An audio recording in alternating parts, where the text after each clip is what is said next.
Welcome back to Talking Business with me, Kobi Simmat, your host. For this episode, we're talking about the leader sets the tone and how you can have a positive, emotionally uplifting experience with your team on an ongoing basis to keep building amazing team members, to keep building an amazing team culture and starting to help your team really win on a daily basis. So this episode, the leader sets the tone. Stay tuned.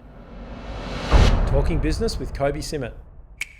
So I'm in the process of writing a book and I'm consolidating all of my great ideas and the elements that we've put together here at Best Practice and at Next Practice, the techniques, the tools, the magic, the intellectual property, if you like, that we teach our clients on a kind of daily, weekly, monthly basis with the people that we're working with. And one of the chapters is the leader sets the tone. In this particular book that I'm writing, I thought it'd be interesting to share a couple of podcast episodes over the next couple of weeks with you. We'll do it pretty quickly, but I just want to talk about some of those principles and how they can affect your team on an ongoing basis. About 7-8 years ago, I had, it was a pivotal time in the business. We were going through a huge growth trajectory. We were doing triple-digit growth, over 100% growth year on year, having some ridiculously crazy results. I was working absolutely crazy hours, and we were delivering what would be successful financial results. But what I noticed was that I wasn't in a good state or frame of mind, and on a number of occasions, I found myself, kind of my fuse blowing, and I didn't lose my shit and get angry with people, but I was just like, I just got to get out of the office. I was, we were right in amongst it. It was going crazy, lots of stuff going on. And I remember these couple of moments where in one instance, I just couldn't deal with someone and I kind of was like, right, that's it. I'm going home.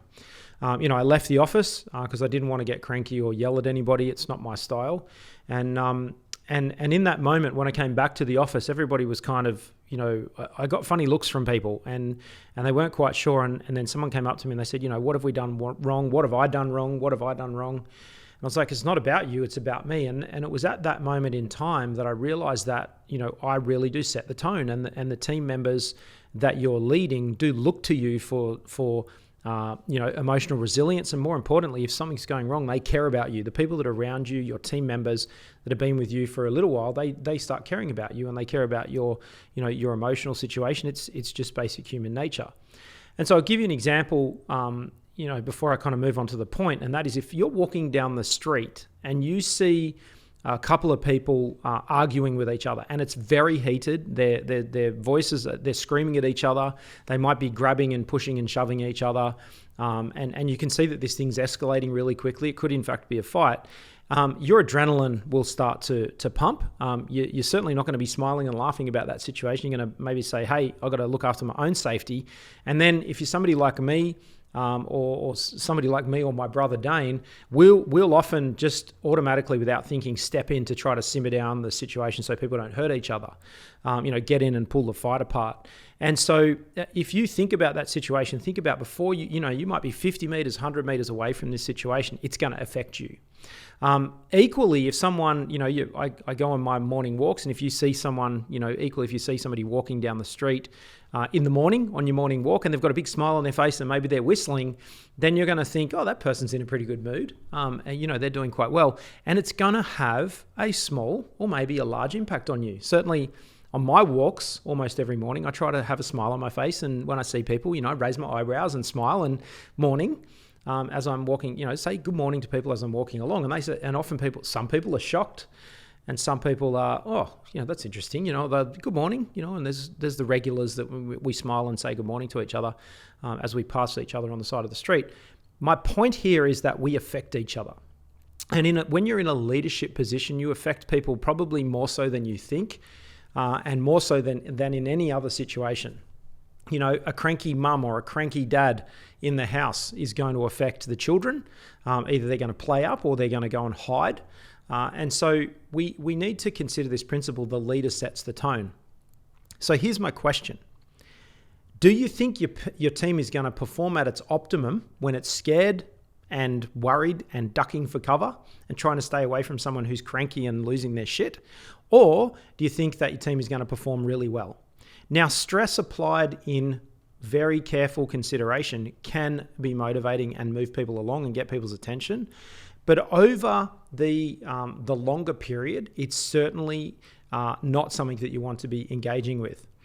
So what I learned from that situation on that day where I needed to leave the office and run out and just get out of it was that when I came back, people had spent a couple of days, because I was gone from the office for a couple of days. It was the weekend and then I needed to go visit clients.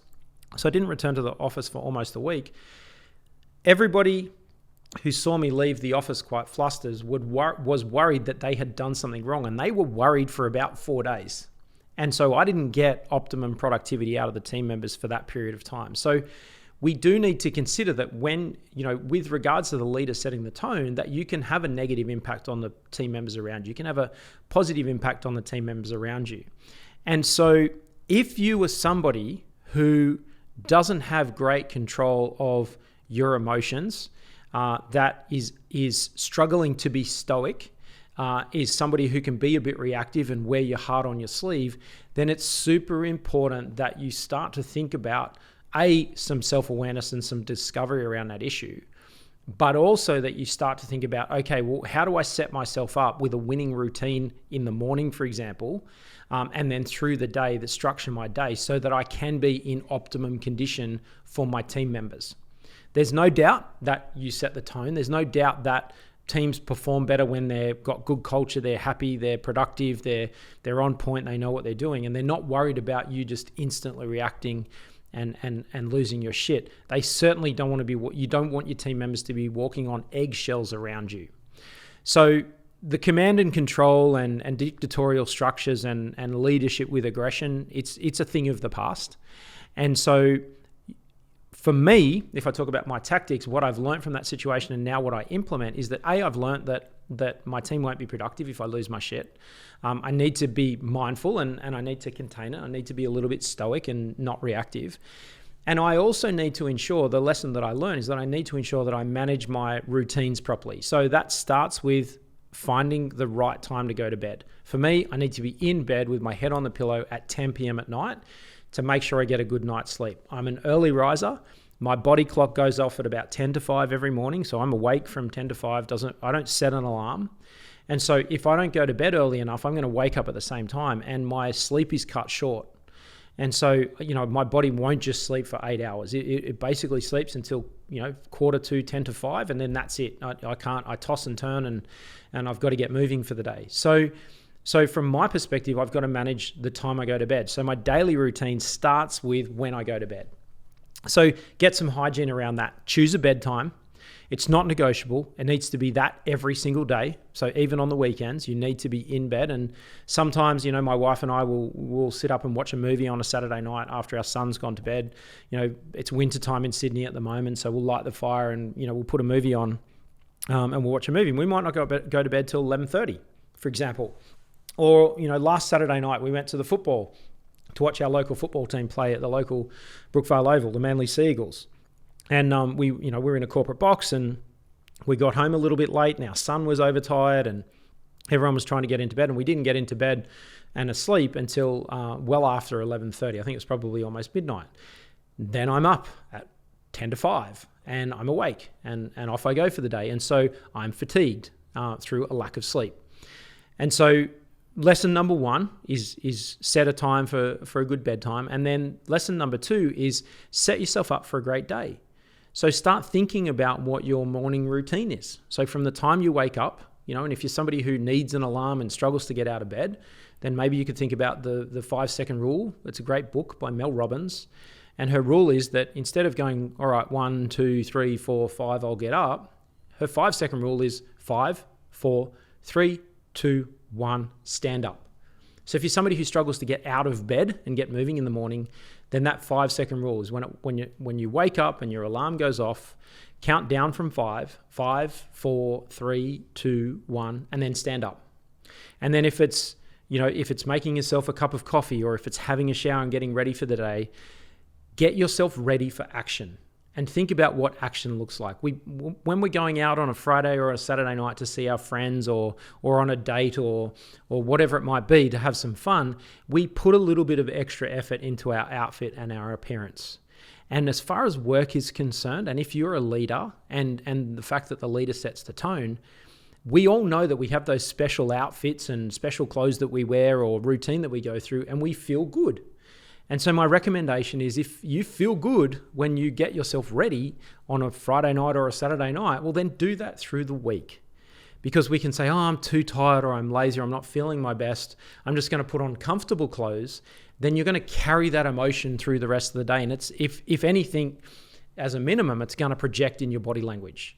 And so it's very important to say, no, actually, I'm going to make an effort. And then the second thing in as far as your morning routine is concerned is think about some amazing ingredients that you can eat that set you up well for the day. Now, for me, if I'm tired and I'm fatigued and I'm not really happy, then I'll go to a local corner store in the morning, get myself a coffee and a bacon and egg roll.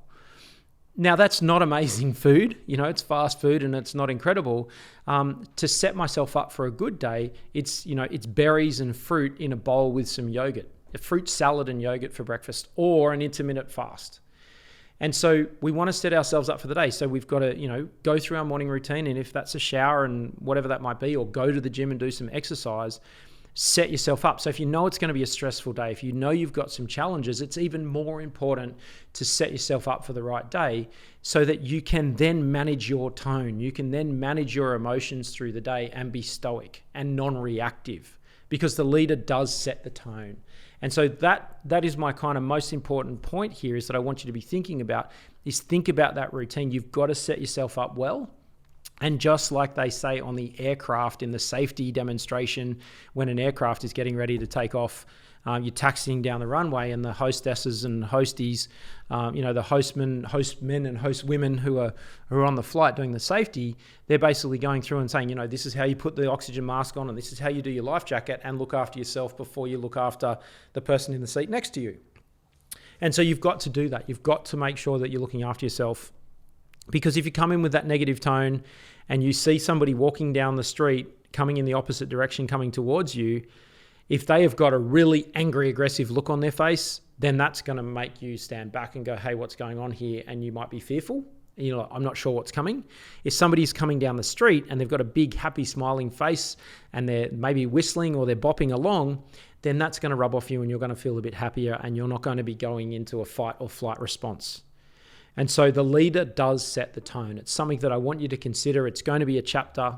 It's already written and it's been drafted and it's going forward. It's in the book. You'll be able to pick up that book at the later end of 2022. We'll let all of our listeners know when it's ready to go.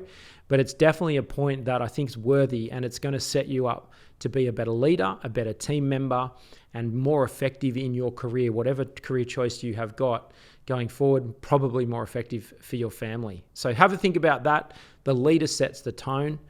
When was a time in your life when you realized that you didn't behave appropriately and you weren't in the right mood, frame of mind, mindset, and your tone had a negative impact on your team members, your family, or people around you? And when was a time, and what were you doing when you had a positive impact on the people around you? We want to have positive impacts on people. That helps for people to perform at their optimum. And that's it from me.